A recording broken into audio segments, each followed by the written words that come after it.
Assalamualaikum warahmatullahi wabarakatuh. Halo everyone. Tak kenal maka tak sayang, tapi kalau udah kenal jangan sampai terlalu sayang.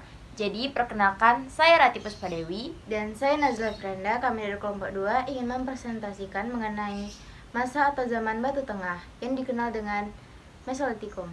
Masa atau zaman Batu Tengah atau yang dikenal dengan Mesolitikum. Yang pertama, pengertian Mesolitikum. Zaman Mesolitikum merupakan zaman batu yang berlangsung antara periode Paleolitikum dan Neolitikum. Zaman Mesolitikum dikenal juga sebagai zaman Batu Tengah atau Batu Madya. Periode Mesolitikum memiliki rentang waktu yang berbeda di berbagai belahan dunia.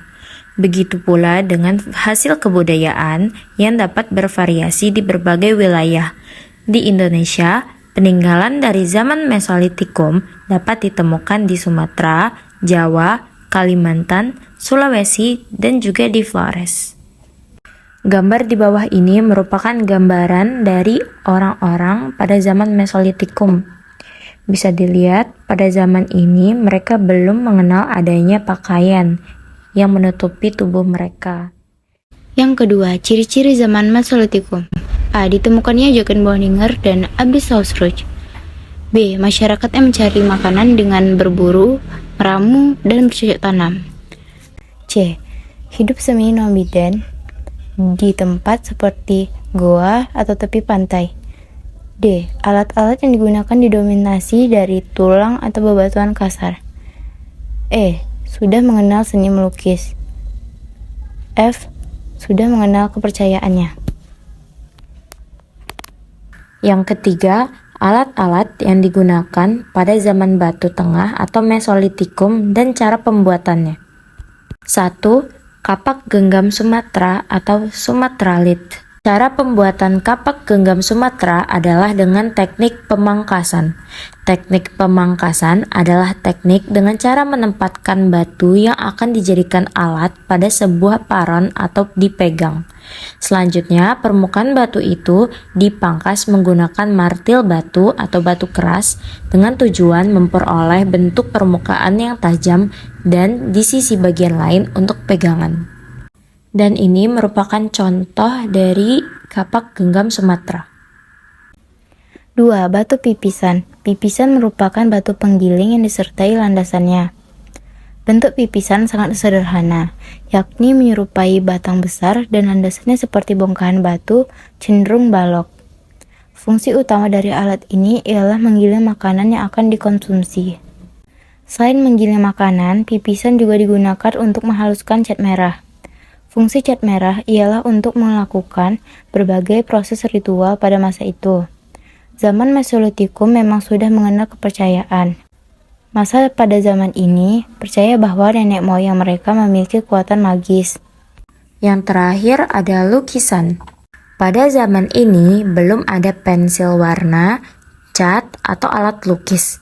Jadi manusia purba membuat garis-garis lukisan dengan bulu hewan atau batang pohon yang mereka celupkan ke dalam mangkuk dari tulang atau batu berisi bubuk warna. Mereka membuat warna dengan cara menghancurkan bebatuan yang ditemukan di alam sekitarnya. Warna-warna yang dihasilkan adalah kuning, coklat, jingga, hitam, dan merah. Yang keempat, jenis manusia pada zaman Batu Tengah atau Mesolitikum.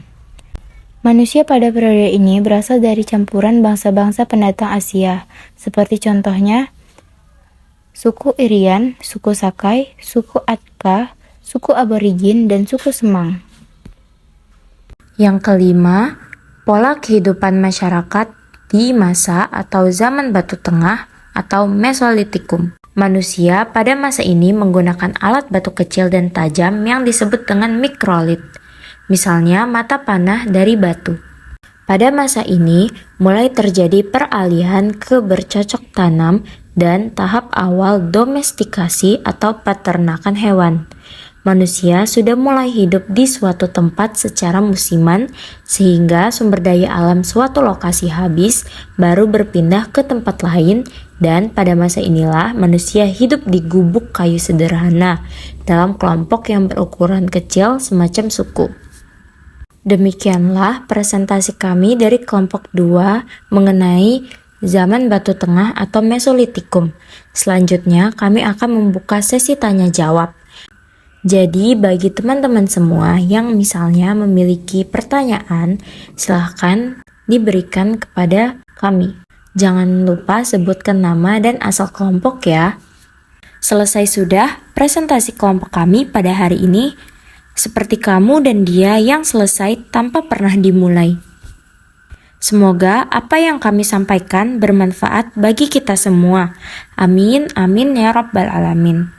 Hidup sendiri tanpa kekasih. Sekian dan terima kasih. Assalamualaikum warahmatullahi wabarakatuh.